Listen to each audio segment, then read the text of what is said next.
Article 40. Amendement 7 n'est pas défendu. Monsieur le ministre, amendement 333 du gouvernement. Il y a un amendement du groupe écologiste en discussion commune. Amendement 333 du gouvernement. Alors, Madame la Présidente, Mesdames, Messieurs les députés, cet article du projet de finances pour 2016 prévoit de proroger le crédit d'impôt pour la transition énergétique, le CITE, prévu à l'article 200 quater du Code général des impôts, tout en améliorant son efficience. Ainsi, une mesure anti-abus a été introduite pour les dépenses payées depuis le 30 septembre 2015, sous réserve de dispositions transitoires, afin d'exclure du bénéfice du crédit impôt des dépenses d'acquisition d'équipements mixtes, combinant un équipement éligible et un équipement de production d'électricité utilisant l'énergie non éligible.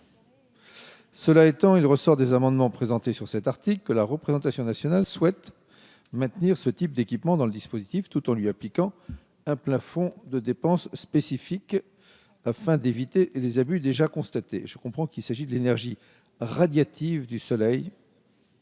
Je compte sur l'un d'entre vous pour m'expliquer de quoi il s'agit.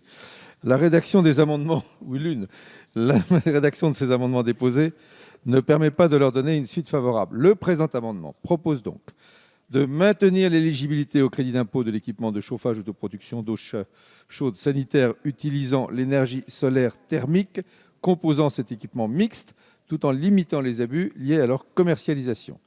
Le crédit d'impôt s'appliquerait sur le coût total de l'acquisition de cet équipement mixte dans une limite d'une surface de capteurs solaires fixée par arrêté et après application à cette surface ainsi déterminée d'un plafond de dépenses par mètre carré de capteurs solaires.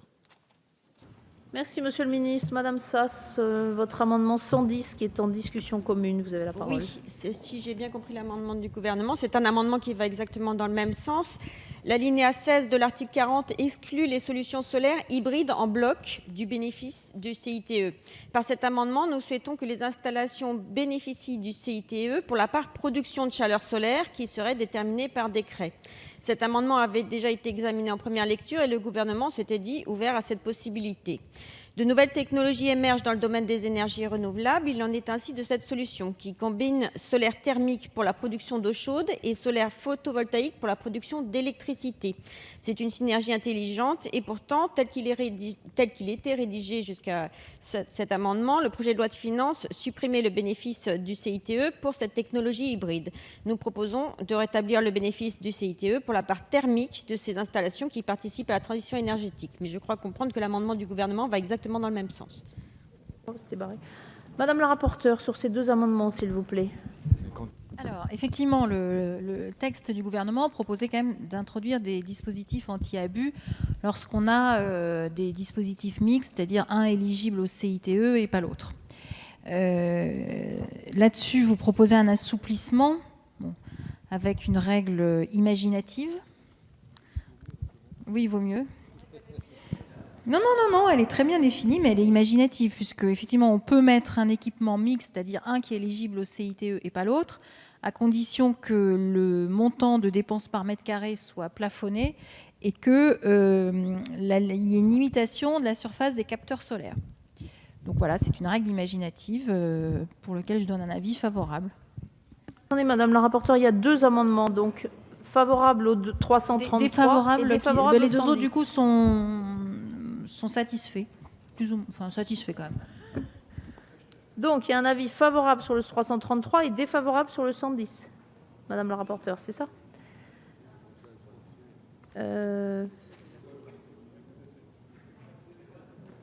Pardon, monsieur le ministre ? Vous avez la parole.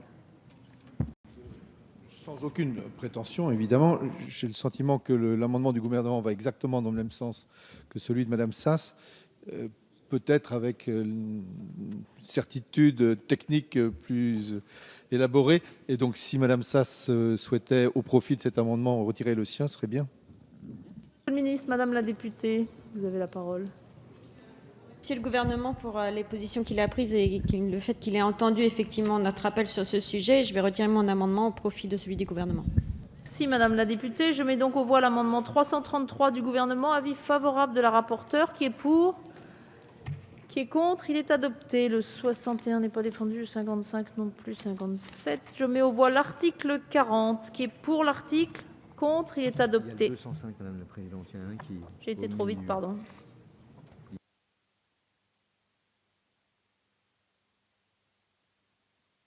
Pardonnez-moi. Au milieu des amendements qui n'étaient pas défendus, il y a un amendement de la commission des finances, le 205. Toujours sur l'article 40. Je reviens en arrière. Je n'avais pas vu l'amendement. Le Sénat avait ouvert le bénéfice du CITE aux frais de raccordement.